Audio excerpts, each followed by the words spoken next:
Assalamualaikum warahmatullahi wabarakatuh. Selamat siang. Perkenalkan, nama saya Sahrani Amalia, NIM C1C0222034 dari ruang 009. Adapun materi saya pada hari ini yaitu PPH, subjek pajak dan objek pajak. Pokok bahasanya ada PPH, subjek pajak, dan objek pajak. Langsung saja kita memasuki PPH.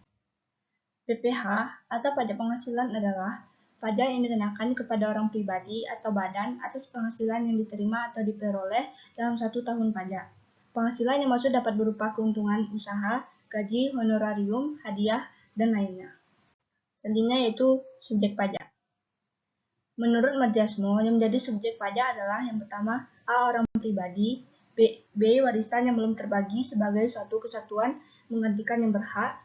Yang kedua, badan terdiri dari perseroan terbatas, perseroan komanditer, perseroan lainnya, BUM N atau BUM D, dengan nama dan bentuk apapun, firma, kongsi, koperasi, dana pensiun, persekutuan, perkumpulan, yayasan, organisasi massa, organisasi sosial politik, atau organisasi lainnya, lembaga dan bentuk badan lainnya, termasuk kontrak investasi kolektif.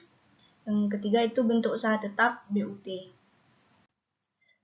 Selanjutnya itu subjek pajak dalam negeri terdiri dari subjek pajak pribadi, subjek pajak badan, dan subjek pajak warisan. Subjek pajak pribadi yaitu yang pertama, orang pribadi yang bertempat tinggal atau berada di Indonesia lebih dari 183 hari, tidak harus berturut-turut dalam jangka waktu 12 bulan. Yang kedua yaitu orang pribadi yang dalam 1 tahun pajak berada di Indonesia dan mempunyai niat bertempat tinggal di Indonesia. Kedua yaitu subjek pajak badan. Badan yang didirikan atau bertempat kedudukan di Indonesia, kecuali unit tertentu dari badan pemerintah yang memenuhi kriteria sebagai berikut. Yang pertama, pembentukannya berdasarkan ketentuan peraturan perundang-undangan. Yang kedua, pembiayaannya bersumber dari anggaran pendapatan dan belanja negara atau anggaran pendapatan dan belanja daerah. Yang ketiga itu penerimaannya dimasukkan dalam anggaran pemerintah pusat, pemerintah daerah. Yang keempat itu pembukuannya diperiksa oleh aparat pengawasan fungsional negara. Kemudian yaitu subjek pajak warisan. Subjek pajak warisan yaitu warisan yang belum dibagi sebagai suatu kesatuan menggantikan yang berhak dua subjek pajak luar negeri yang terdiri dari A. Orang pribadi yang tidak bertempat tinggal di Indonesia, orang pribadi yang berada di Indonesia tidak lebih dari 183 hari dalam jangka waktu 12 bulan, dan badan yang tidak didirikan dan tidak ditempatkan kedudukannya di Indonesia yang menjalankan usaha atau melakukan kegiatan melalui bentuk usaha tetap di Indonesia. Yang B yaitu orang pribadi yang tidak bertempat tinggal di Indonesia.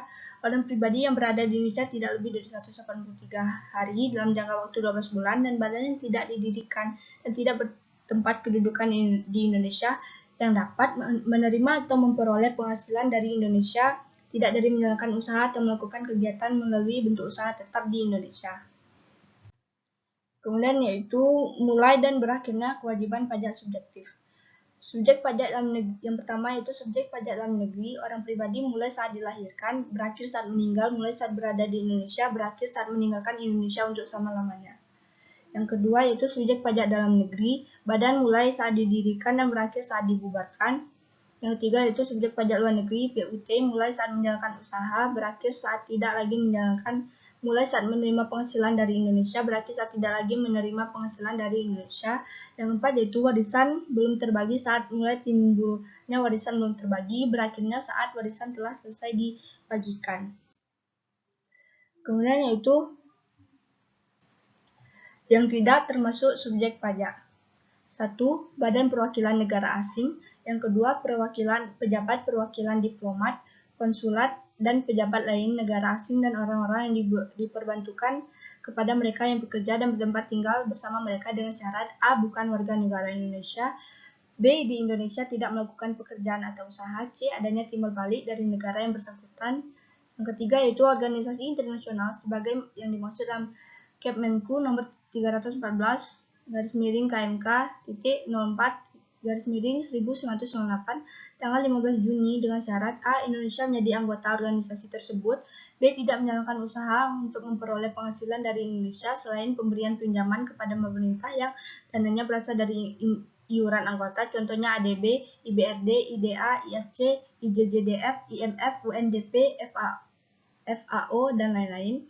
Yang keempat yaitu pejabat perwakilan organisasi internasional sebagaimana dimaksud dalam Kemenku nomor 314 KMK.04 tanggal 15 Juni 1998 dengan syarat A. Bukan warga negara Indonesia, B. Di Indonesia tidak melakukan pekerjaan atau usaha, C. Adanya timbal balik dari negara yang bersangkutan. Selanjutnya yaitu ada subjek pajak. Menurut Undang-Undang Nomor 36 Tahun 2008 menentukan penghasilan sebagai objek pajak. Yang pertama, arti penghasilan objek pajak bagi wajib pajak dalam negeri. Setiap kemampuan ekonomis yang diterima atau diperoleh oleh wajib pajak baik dari Indonesia maupun dari luar Indonesia yang dapat dipakai untuk konsumsi atau untuk menambah kekayaan wajib pajak yang bersangkutan dengan nama dan dalam bentuk apapun termasuk A. Penghasilan atau imbalan atas pekerjaan atau jasa yang diterima dalam kurung gaji, upah, tunjangan, honorium, komisi, bonus, pensiun, dan lain-lain. Yang B. Hadiah dari undian atau pekerjaan atau kegiatan dan penghargaan. C. Laba usaha. D. Keuntungan karena penjualan atau pengalihan harta kecuali yang ditetapkan oleh Menku. E. Penerimaan kembali pembayaran pajak yang telah dibebankan sebagai biaya. F. Bunga termasuk premium, diskonto, dan imbalan kerja jaminan pengembalian utang. G. Dividen dengan nama dan dalam bentuk apapun termasuk dividen dari perusahaan asuransi kepada pemegang polis dan bagian sisa hasil usaha koperasi termasuk dividen yang diterima wajib pajak orang pribadi dikenakan PPh final pasal 4 Undang-Undang Nomor 36 Tahun 2008 dengan maksimal 10%. H. Royalti. I. Sewa dan penghasilan sehubungan dengan penggunaan harta. J. Penerimaan atau perolehan pembayaran berkala. K. Keuntungan karena pembebasan utang. I. Selisih revaluasi aktiva tetap. M. Keuntungan karena selisih kurs mata uang asing. N. Premi asuransi. O. Iuran yang diterima wajib pajak sebagai anggota perkumpulan yang menjalankan usaha atau pekerjaan bebas. P. Bunga obligasi. Q. Surplus Bank Indonesia. Selanjutnya yang kedua yaitu arti penghasilan objek pajak bagi wajib pajak luar negeri. Penghasilan terbatas pada penghasilan bersumber dari Indonesia. Di samping juga terbatas penghasilannya yang dibayarkan atau terutang oleh A. Badan pemerintah, B. Penyelenggara kegiatan, C. Bentuk usaha tetap, BUT, D. Perwakilan perusahaan luar negeri dengan penghasilan dalam bentuk sebagai berikut: dividen, bunga, royalti, imbalan, hadiah, pensiun, dan lain-lain. Yang ketiga, arti penghasilan objek pajak bagi wajib pajak BUT. Penghasilan yang ditunjukkan sebagai objek pengenaan pajak dihasilkan bagi wajib pajak BUT adalah yang A. Bantuan atau sumbangan harta hibahan yang diterima oleh keluarga saudara dalam garis keturunan sederajat, badan keagamaan, sosial, pengusaha kecil, koperasi yang ditetapkan Menku. B. Warisan. C. Harta termasuk setoran tunai yang diterima oleh badan sebagai pengganti saham. D. Pengganti atau imbalan sehubungan dengan pekerjaan atau jasa yang diterima atau diperoleh dalam bentuk natural. E. Pembayaran dari asuransi kepada orang pribadi. F. Dividen atau bagian laba yang diterima oleh perseroan terbatas sebagai wajib pajak dalam negeri. G. Iuran yang diterima atau diperoleh dana pensiun yang pendiriannya telah disahkan Menku.